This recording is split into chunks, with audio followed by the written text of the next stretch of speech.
वही वनाग्नि को लेकर के सीएम धामी का बड़ा बयान इस बीच सामने आया। बता दें कि आग हमारे लिए बड़ी चुनौती है। सीएम धामी ने कहा है वनाग्नि को रोकने के लिए लगातार विकल्पों पर काम हो रहा है। जल्द से जल्द वनाग्नि पर काबू पाना हमारा लक्ष्य है। सीएम पुष्कर सिंह धामी ने साफ तौर पर यह कहा है।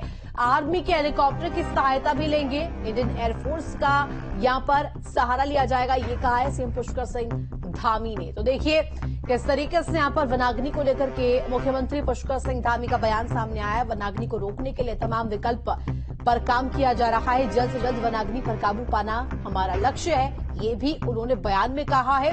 साथ ही साथ आर्मी के हेलीकॉप्टर्स की मदद ली जाएगी, सहायता ली जाएगी, ये भी अपने बयान के दौरान कहा।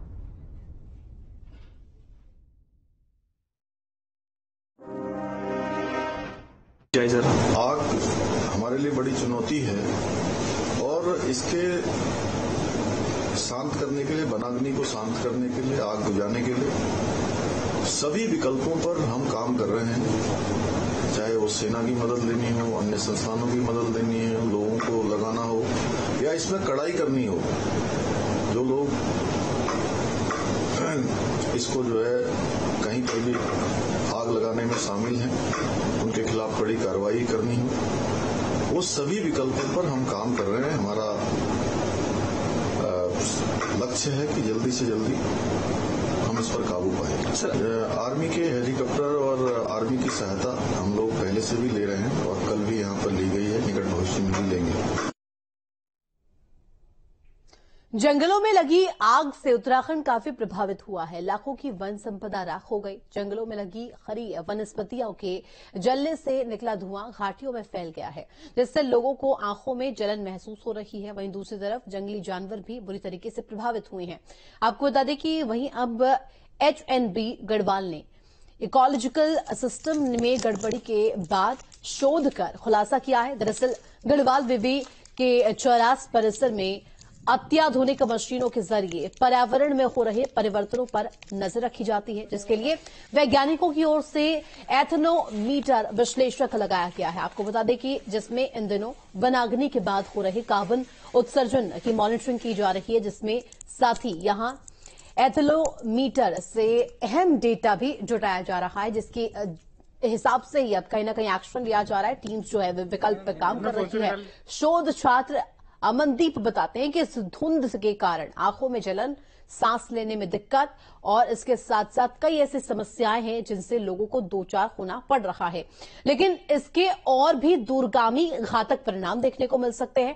अगर वनाग्नि की घटनाओं को रोका नहीं गया तो इससे पहाड़ों की पूरी जो जैव विविधता है उसे बदलने में देर बिल्कुल नहीं लगेगी और इसके ऊपर सख्त एक्शन लिया जाना बेहद जरूरी है।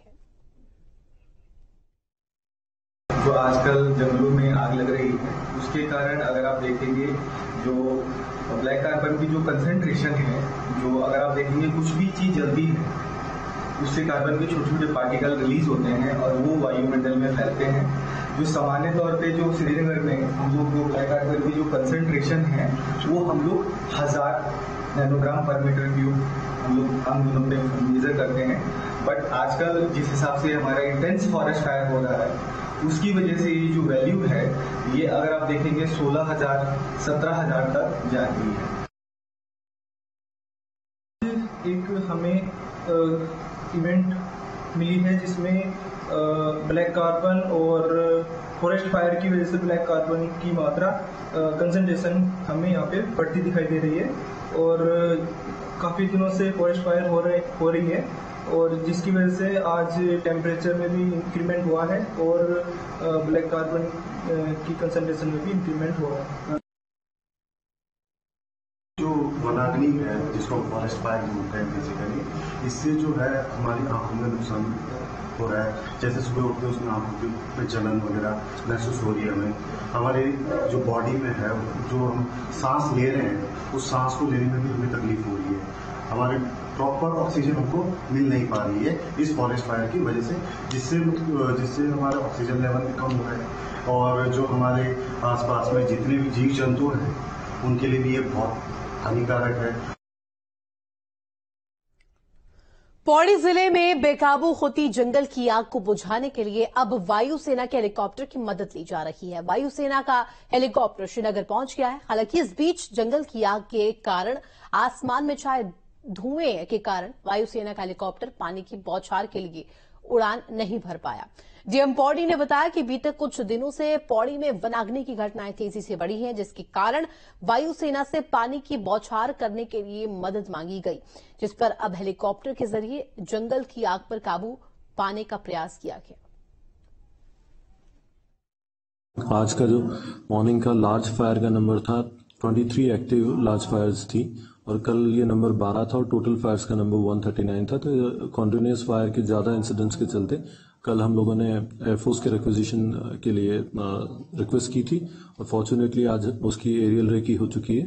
और जैसा कि अभी सूचना मिल रही है, शायद फर्स्ट या सेकेंड सॉर्टी वो विद बैम्बी बकेट कर भी रहे हैं, तो इससे कहीं ना कहीं हमारे आग बुझाने के प्रयासों में मदद मिलेगी और ऐसे पॉकेट्स जहां हम पहुंच नहीं पा रहे वहां पर हम फायर को कंट्रोल कर पाएंगे।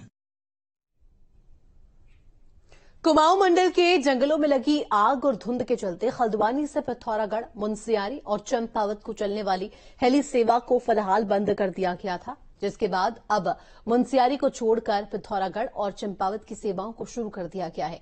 नोडल अधिकारी एसडीएम परितोष वर्मा ने बताया है कि जंगलों में लगी आग और धुंध की वजह से हेली सेवा को रोका गया था, क्योंकि हेलीकॉप्टर की उड़ान भरने के दौरान विजिबिलिटी काफी कम थी। हालांकि अभी भी मुनस्यारी की ओर से स्थित उतनी स्थिति सामान्य नहीं है, इसलिए हल्द्वानी के गौला पार से मुनस्यारी उड़ान सेवा फिलहाल कुछ दिन और बंद रह सकती है। मौसम साफ होने के बाद यह सेवा दोबारा से शुरू हो जाएगी। ये जो गौला पार से हेली सेवा यहाँ प्रारंभ की गई है और इनके संचालकों से बात हुई और इन्होंने वार्ता में अवगत कराया है कि लगभग 2 दिन इनकी हेली सेवा बाधित रही। जो वनों में अग्नि लगी है, इसके कारण विजिबिलिटी खराब होने के कारण हेली सेवा बाधित रही। आज पुनः संचालित हो गई है। केवल मुनस्यारी आज ये हेली सेवा का लाभ नहीं लिया जा रहा है, क्योंकि विजिबिलिटी वहाँ पर थोड़ी खराब बताई जा रही है और अन्य जगह पर हेली सेवा आज से प्रारंभ की गई है।